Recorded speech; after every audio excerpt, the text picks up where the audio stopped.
Hey guys, this one's for my option fanboys out there. Market closes in 30 minutes. Let me show you a really cool way to play GameStop. It's just a suggestion. If you have a better way to do it, let me know. I am all ears as far as that stuff goes.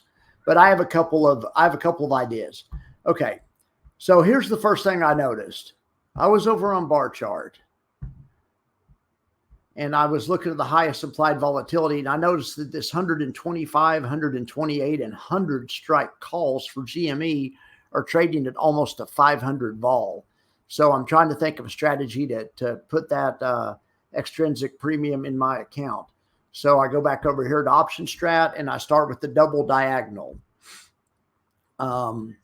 So a double diagonal, okay, and an option strat gives you something like this. When you say build double diagonal, and they build a net the money double diagonal. It looks something like that right there. Okay, what you can do whenever the call skew is so high, meaning the calls are priced just outrageously expensive, the IVs just, the further out of the money they go, it just no reason for them to be priced that high, seemingly.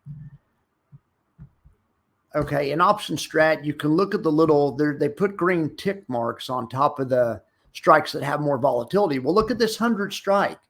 This expires in something like, what does this expire in? 21st. So what is that? 9 days or something? It's $1.41. That's obscene. Now I'm going to put in a bad price. I'm going to put in like we got a bad fill. I'll even put in $1.40. Then at the same time, we're going to buy the 70 call in the following week. So this could, the short call and the long call together could be called a call calendar. And we're going to have to pay $4.55 because we have to pay the ask. But then down here, we're going to sell a put calendar too. We're selling this put that expires in 9 days for $10.80, the 35 strike put. But so we don't have unlimited loss on the downside, we're buying the 30 strike put that expires the week behind that for $8. Anyway, the whole trade altogether makes a pretty appealing little trade, I think. It's an $85 debit, max loss about $500 or $600. So let's look what happens. Here's what it looks like now. Here's what it looks like halfway through the time period. You're just, if it stays at 30, you can basically break even. This position doesn't really have time decay. In fact, it actually decays a little bit in your favor. But what's probably going to happen if we're wrong about this, GameStop's going to go down, and then at the same time, volatility is going to come down. So I'm going to stress test this position. Then I'm going to look at an alternative, and we're going to stress test that. But so let's say volatility comes down 50% and the price comes down 20%. We're looking at losing realistically easily, like with one tweet, $350 if the wrong thing happens. Now, by the same token, this is a trade that's long volatility. So at the same time, if volatility goes up 50% or something and price goes to the right, one standard deviation move is $800 profit on about $500 worth of risk. But the good thing is, it's not like usually when you sell options, you don't have a lot of upside. But in this trade, it's possible it could make a couple $1,000s. All right, so here's what this is. This is kind of a synthetic. It's not really a synthetic, but it has a similar. To me, it has a similar payout as this.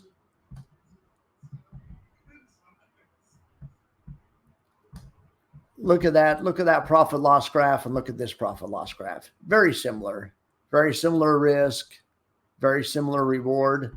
So this is a covered call. Now we'll stress test the covered call. Let's knock 50% off it and then take 20% off the price. This loses $316, about the same as the other. Or the other one lost $350. So the other one may be a little risky. I will have you notice, though, this one has unlimited loss on the downside, which I don't like.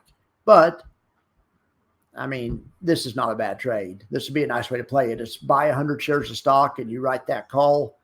for $2.46. That's $246. So that gives you a couple of points of downside buffer. You know, you don't lose until GameStop drops more than 2.5 points. All right. So I think my idea compares nicely to it. Here's another way to do it. Here's kind of the opposite trade. Here's if you bought that 100 call instead of selling it. And I figured if you bought it and risked about the same amount of money, so it would be, you'd have to buy it twice. Okay. So yeah, then you would lose about $500 or $600 if the market goes down. The problem with buying calls is you would still lose $500 or $600 even if the market goes up, unless it goes up more than 250%. We all know that's the problem with calls, but that right there, that's that 100 call. That's the one I was selling in the other trade. I'm simulating buying here. I want to take the other side of this trade and monetize it in a safe way with no naked exposure, of course, no naked options. So this position is short 2 options and long 2 options. It's nothing naked, nothing uncovered. Anyway, I'll put a link to it in the comments. I'll save the trade and then I'll post the link to it in case you're interested. All right, guys, I appreciate you. Have a good day.